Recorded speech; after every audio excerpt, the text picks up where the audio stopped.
Good morning, Costas. Welcome back to Stepsero. Ciao, Matteo. It's good to see you. I have no intro today, so I'll make one on the fly, but I have an idea of what I would like to discuss with you. And in a way, that's about work-life balance. You've heard this term about a million times. I've always been quite confused by the idea of work-life balance because, especially these days, some people say it's a myth. I get it. Some people say it's absolutely necessary. Um, I understand it is contextual, it's subjective, it depends on your role, life stage, and all of that. And this is me opening the conversation rather than trying to solve it because I don't think there is any solving. I think this is one of those conversations that will stay open forever. But I am literally dying to know, how has your work-life balance, if any, evolved throughout your career? Yeah, no, it's an interesting question. Listen, I think the word balance, as I think you may remember, that's why you're being provocative, Matteo, which I like, is not one I accept. I call it a conundrum, right? Yes. So the idea that we're balanced any day, let alone in life, I think is a challenging concept, right? But I like the way you frame it about during your career, because the idea that I even had time to think about balance or the conundrum when I was younger, earning a living, trying to pay a mortgage or a rent or look after a family or, friends, I think is kind of naive. I think that today, though, people of your generation and younger are more aware of what it takes to remain resilient, right? To remain healthy, not only physically, but more importantly, given Stepsero's focus, mentally strong, mentally resilient, mentally healthy. And I do think younger people are more conscious, I guess, of whether they're close to burnout or feeling overly stressed in their career path. But honest answer is 20 years ago, 30 years ago, not only did I not have time to think about that, I'm not sure I was allowed to.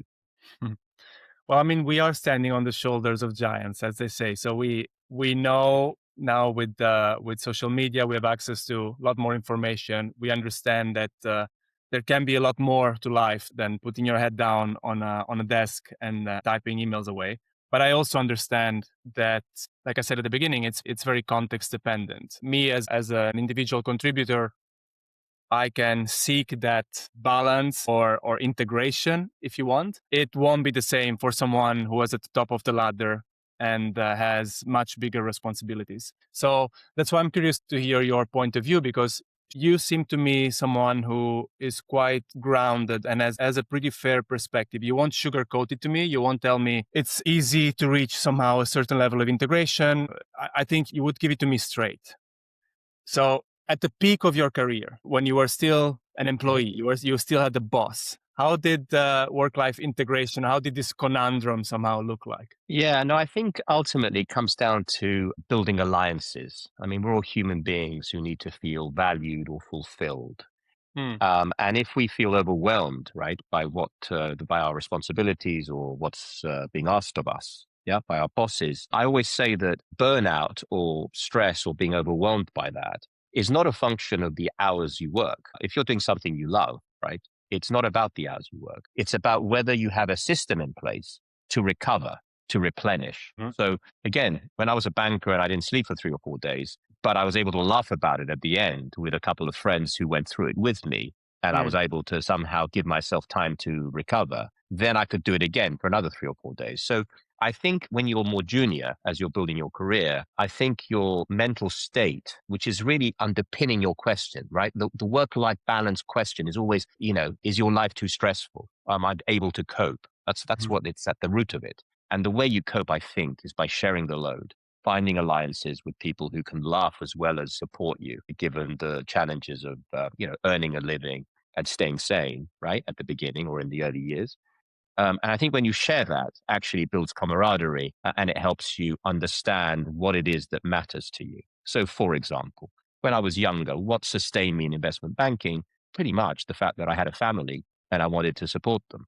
Had I not been doing that, maybe I would have bailed earlier. I don't know. But we talked about the wheel of luck briefly a couple of years ago, and we can talk about it again. But it's a way of thinking about what matters to you and how much time are you investing in it. And if you think that you haven't looked after your health or you haven't seen your friends or you haven't given yourself time to recover, that's more likely to lead to a challenging situation for you in terms of finding a work life conundrum that works for you. Do you remember last week when we were recording the episode prior to this one? We briefly touched on energy. So it was a different context. We Hmm. were talking specifically about approaching challenging meetings, and sometimes you may not have the perfect script or wording, but the energy you bring to the meeting, the energy you bring to these challenging moments can somehow shift attention, build alliances, or offer different perspectives, and so on and so forth.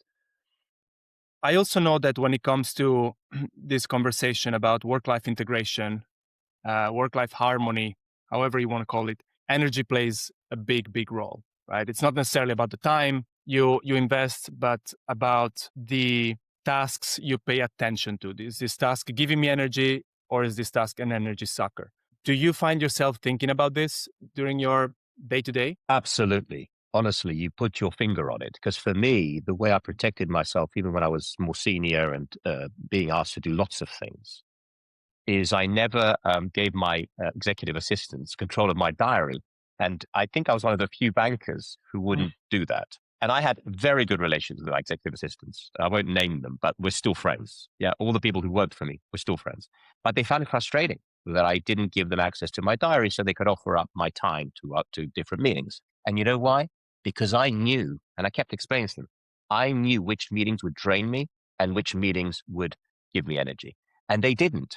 There was no way they could know simply by a scheduling of a meeting with person X or person Y that that was going to be either a good meeting or a bad meeting energy wise. I knew, right? Mhm. So at the beginning, when I hadn't focused on this, I would have, 2 or 3 energy draining meetings in a row. And by the third one, frankly, not only was I not effective, but I was struggling, right, with the burden of those 3 meetings. So the key point was, at least if I wasn't any good at anything else, I could assess my energy level. And I did manage my calendar and my diary according to it. And obviously, the more senior I grew, the more focused I was on that.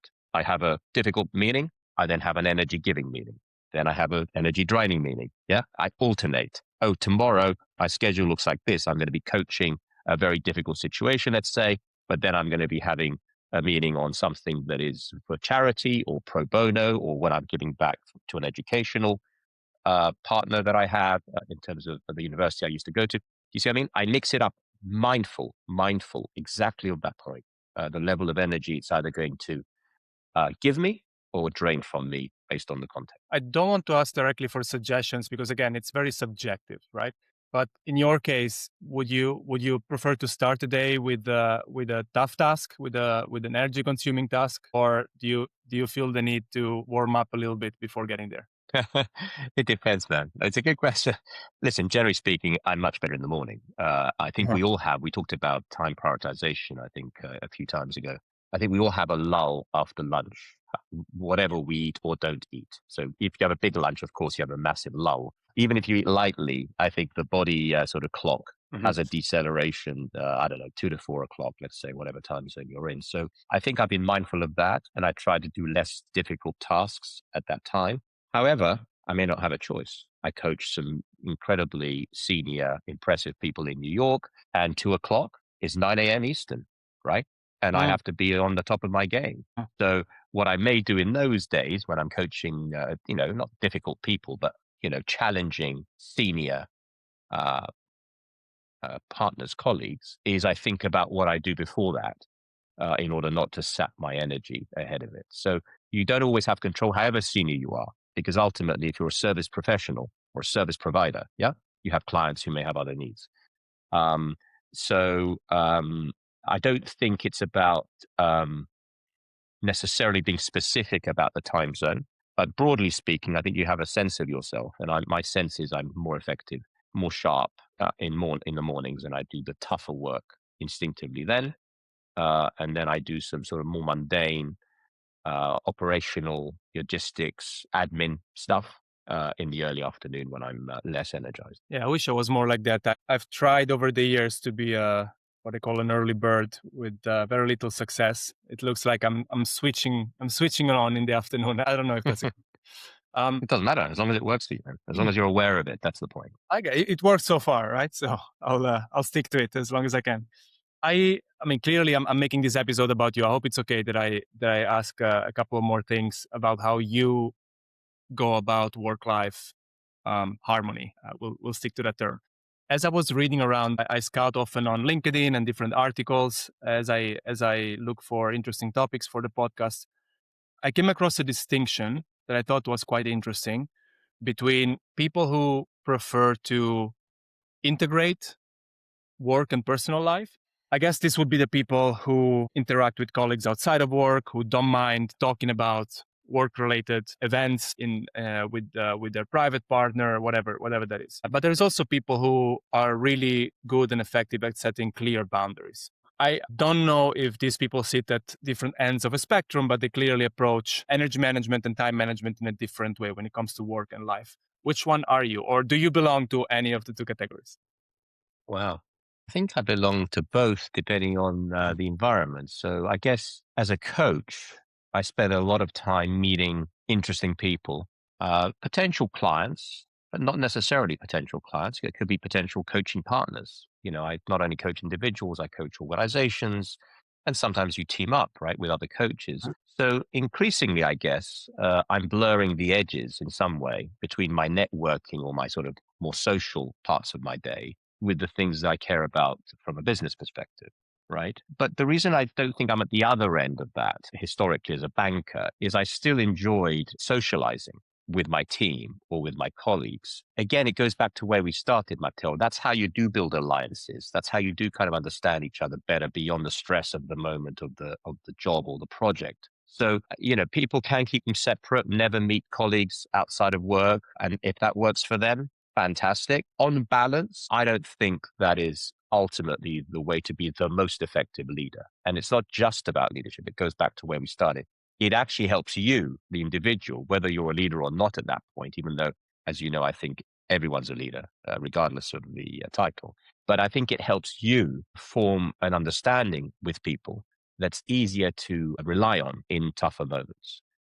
So I'm not suggesting you have to socialize all the time with your work colleagues, but I think finding opportunities that are regular to see them as human beings first and as colleagues second, I think not only helps them, but it also helps you. When we discussed the work-life conundrum, that was actually our first conversation, I think, ever on this podcast, the two of us. We concluded, well, you concluded with something that stuck with me, which is ultimately you want to be kinder to yourself, right? We struggle to understand what's the perfect balance, if any. Clearly, there's never a 50-50, but what's the perfect approach to find this integration? And ultimately, the conclusion was, correct me if I'm wrong, something along the lines of be kinder to yourself. Don't stress too much about nailing this balance of or this integration perfectly, right? Do what works well for you, and if it doesn't, then adjust along the way. I guess that's the gist of it. Has your view changed over the years, or would you still think that this is the right somehow conclusion for this kind of conversation? No, it's the same, but I'll add a little bit of flavor to it. For example, the people who struggle the most with protecting themselves, because that's what being kind really is about yourself, protecting themselves from being overwhelmed by responsibility, they tend to be the most conscientious people, the most hardworking people, the ones who care the most. And if they keep saying yes to any project, any demand, that's not being kind to themselves. I'm not telling you it's easy to say no, but I think it's possible over time to say, unfortunately, I won't be able to address this for another week or two because I'm focused on a priority. Is that okay? Chances are the other person will say, actually, that's fine, no problem, right? Rather than saying, I'll give it to you tomorrow. Yeah. So saying yes constantly is not being kind to yourself, and I think adds to that challenge. So the point is about being present and understanding where you are, what you're doing to create a sense of imbalance, and finding a way to create a delineation, right, between your not personal life, but your recovery time, yeah, and your engagement time.